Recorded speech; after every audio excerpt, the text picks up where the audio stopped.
حضرت مولانا تقی عثماني صاحب حفظه الله یو واقعه لیکل کړې وه یو پلار د خپل ځوان بچي سره ناست و سپین ږیری پر دیوال باندې یو مرغه کښېنست عام طور چې سپین ږیري سي اعضا یې هم کمزور دي سترګې کار نه کوي زوی هغه تور شي د دیوالو پر سر باندې دي دا څه شي دی بابا هغه کارګر غوږونه هم کمزوري دي څه شي دي زوی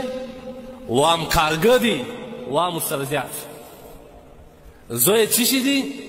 ته څه بلا یې وام کارګر دی کارګر دی کارګر دی پلار یې ولاړ سه کاپۍ یې راواخیست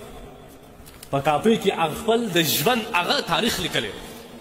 د یوه د خوشحالۍ ورځ د ژوندون دا لیکلې وه زوی ته یې ښکاره زه دا رقم ته چمني ته ما راویستی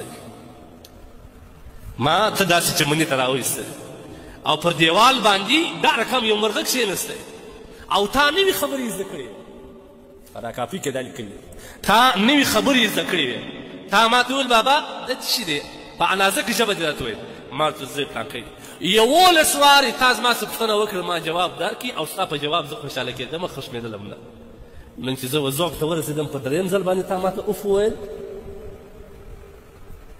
ولا تقل لهما اوف علي رضی الله عنه څه وایي وایي که چیرې د اوف کلمې نه لاندې بله کلمه وایي الله به هغه ذکر کړی وایي معلومه خبره ده چې دا د اوف په کلمه باندې پلار زیږېږي اوف بابا ته څه ما ته یو دردي سر جوړ شوی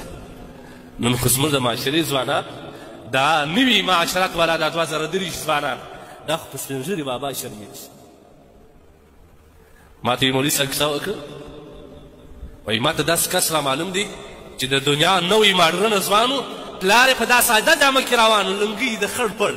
زوی ورته دا ساسري و دا زموږ د کور مزدور دی های های های بچی ځان دې ټینګ کوه انجام ته دا خو ستا د کور مزدور دی دی چې دونې دونې لویولې ستا د زړه تمناوې د پوره کولې ته یې پر مخ باندې ښکلولې ته یې پر زړه باندې نیولې تا ته رقم حالات ویله نن چې د ده وخت راغلی د ده د سترګو د یخېدو وخت راغلی د ده د زړه د اطمینان او د سکون وخت راغلی خپل ستا د کور مزدور شو ولا تقل لهما اوف الله وایي اوف متوجه ظالمه ده خدای الله به دې تباه کړي په خپل زوی باندې به د دې سخت تباه شي نن د داسې سپین ږیرو سره ظلم شوی بیا به لاسونه نه موږدي واوره نبي علیه الصلاة والسلام فرمایي 3 کسان په اکبر کبایر ګناه باندې مبتلا اکبر کبایر دې ته وایي چې در دې نه غټه ګناه نشته در شرابو غټه ګناه در زنا غټه ګناه در سود غټه ګناه او په دنیا کې چې څه کبیره ګناه ده هغه غټه ګناه اول دا دی چې د چا نه مور و پلار ناراضي دا در شرابي غټ ګناهګاره دی دا در زاني غټ ګناهګاره دی او الله وایي دا زه جنت ته نه داخلوم نبي علیه السلام وایي تباه دې وي هلاک دې وي الله دا شرع راستولی کوم بدبخته چې د چا په زندګي کې مور او پلار سپین ږیري سول او د ده د عزت وخت راغلی مور او پلار د ده نه ناراض تباه دې وي هلاک دې وي دغه کس او الله به تباه کوي نن مور او پلار د خپل بچیانو سره په داسې سرو اوښکو باندې ناست لیکن دا واورئ ما درته وویل چې د دې سزا به دی په دنیا کې ویني